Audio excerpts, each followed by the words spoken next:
The Hartford Courant newspaper published new details of what happened at Sandy Hook Elementary, new details that we did not know before.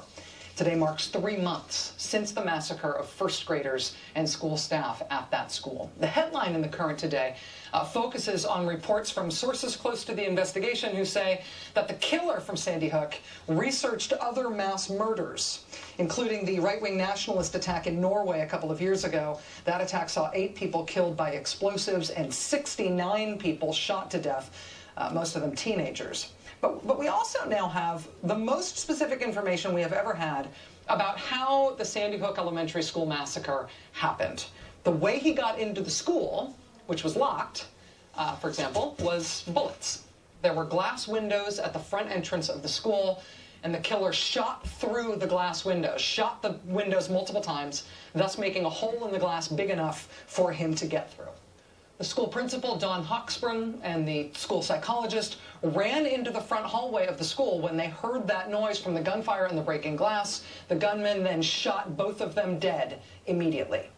There were only 2 people who were shot that day in that school who were not killed. Only 2 people injured and not killed. Both of them were hit at that point in the attack, that initial point. One teacher who was in a meeting room with the principal and the psychologist was hit by a ricochet bullet from that initial onslaught of gunfire. She was wounded in the leg, but she crawled back into the meeting room and she called 911. Further down that same front hallway, another teacher heard the noise and came out into the hallway to close her classroom door. She, too, at that time, was hit by either a ricochet or an errant bullet from the initial blast of gunfire. She was shot in the foot, and she survived. Now, all the shooting so far in the incident was done with the same gun, with the Bushmaster AR-15 assault rifle, for which the gunman, we're told, had multiple extended 30-round magazines. After shooting his way in and killing the principal and the school psychologist, after wounding the 2 teachers, he then went to the classrooms. The first classroom that he came to was Caitlin Roig's classroom. The door to that classroom was closed when he got to it, apparently because Caitlin Roig had heard the noise and closed her door. The Courant reports that her classroom window was also covered up so the gunman could not see in. Quoting from the Courant, sources say that Sandy Hook Elementary had only weeks earlier had a lockdown drill, and that Caitlin Roig had not taken down the piece of black construction paper that teachers are instructed to place over the small window in the classroom doors so that no one can look in. And so the gunman went past that classroom. He kept going down the same hallway, and he went into the classroom where Lauren Russo was the teacher. In that classroom, he killed Lauren Russo, the teacher, and he killed all but 1 of the students. The students, the first graders, were all found together in the same corner of the room, apparently trying to get into the confined space of the bathroom in the back of the room like they had been trained. The one student who survived in that classroom survived apparently by playing dead. She played dead, and then once the gunman had left and moved on, she ran from the room. When the gunman moved on, where he moved on to was the classroom where Vicky Soto was the teacher. Quote, authorities believe the gunman started walking toward the back of Vicky Soto's classroom, where the bathroom was, when he noticed some of the children hiding under the desks. The gunman then shot those students. The Courant says today, at some point he stopped shooting, either because the Bushmaster assault rifle jammed or he made an error in reloading it. And that gave 6 children the opportunity to escape. Teacher Vicky Soto had placed another group of 5 children in a closet, where they, too, were found alive by authorities. Police had previously thought that some bullet holes that were in 3 cars in the parking lot outside the school showed that the gunman had been shooting at police as they were responding to the scene.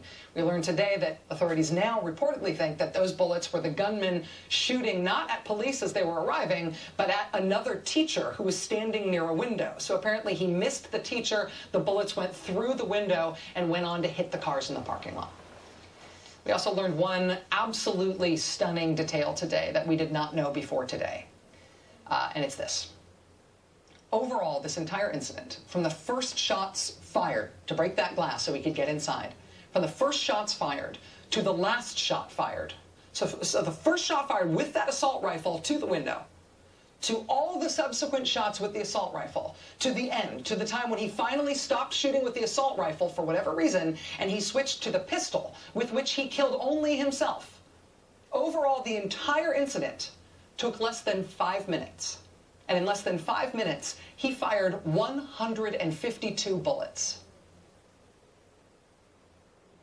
He's said to have used 30-round magazines, which means he may have had to reload 4 times to shoot those 152 bullets in less than 5 minutes.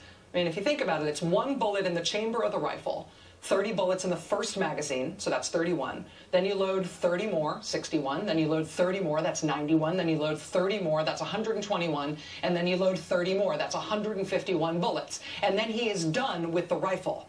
And then it is just 1 more bullet from the pistol, which he fires into himself, and then it is done. 152 bullets, 4 magazine changes.